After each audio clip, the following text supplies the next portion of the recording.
رسول اللہ صلی اللہ علیہ وسلم نے چند لوگوں کو کچھ عطیہ دیا اور سعد وہاں موجود تھے۔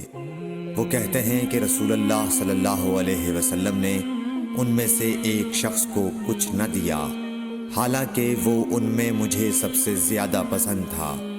میں نے کہا حضور، آپ نے فلاں کو کچھ نہ دیا، میں اسے مومن گمان کرتا ہوں۔ آپ نے فرمایا مومن یا مسلمان؟ میں تھوڑی دیر چپ رہ کر پھر پہلی بات دہرانے لگا۔ حضور صلی اللہ علیہ وسلم نے بھی دوبارہ وہی جواب دیا۔ پھر آپ نے فرمایا کہ اے سعد، باوجود یہ کہ ایک شخص مجھے زیادہ عزیز ہے، پھر بھی میں اسے نظر انداز کر کے کسی اور دوسرے کو اس خوف کی وجہ سے یہ مال دیتا ہوں کہ وہ اپنی کمزوری کی وجہ سے اسلام سے پھر جائے اور اللہ اسے آگ میں اوندھا ڈال دے۔